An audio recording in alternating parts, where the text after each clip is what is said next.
Casey, as a well-known person yourself and as the brother of someone who lived through the Bennifer era of American history, you've had an interesting perspective on America's obsession with celebrity. And I wonder if that had anything to do with your interest in, desire to do the assassination of Jesse James by the coward Robert Ford, which is essentially the story of one of maybe the first American celebrity, thanks to dime novels, and a guy who became a celebrity by killing that guy. So, what drew you to that, and did that factor in?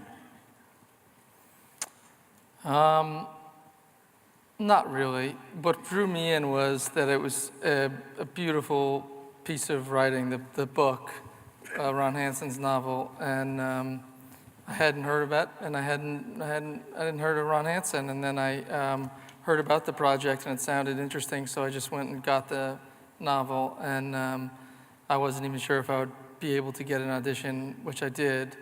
But first I had a peek at the screenplay, which was about 180 pages, and which is about twice as long as it should be, or many are, or more or less. And it also was extremely well written, and I watched Andrew Dominik's movie with Chopper, which I thought was great.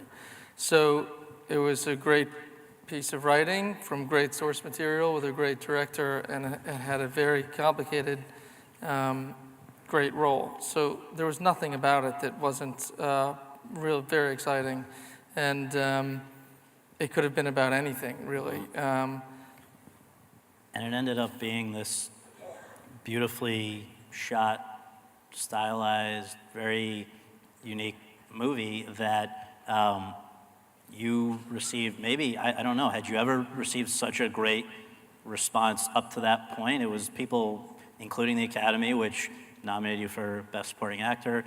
I mean, there was a tremendous response. Did you feel like you had, in the doing of it, that something special was going on, or do you agree with Michelle that it's really hard to know? It's really hard to know how any movie will turn out. Very often when you're standing on set thinking, like, this is a winner, it just ends up being awful.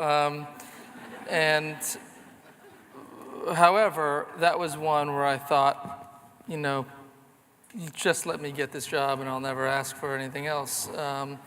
And I had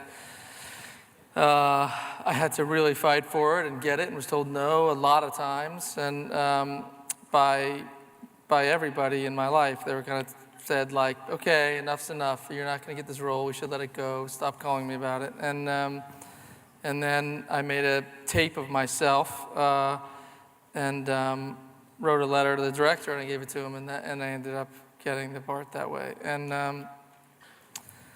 I didn't know it was going to be good, but I knew the process, just the experience was so great. It was so fulfilling, everything about it from beginning to end, including how hard it was at times, was kind of enough. It didn't matter what was going to come next. And I also didn't have a very keen sense of career and strategy or anything. I was also pretty young still at that time, and so I just didn't think in terms of, okay, I did this, and now it's going to lead to some other thing. It was just like I had that experience. That was amazing.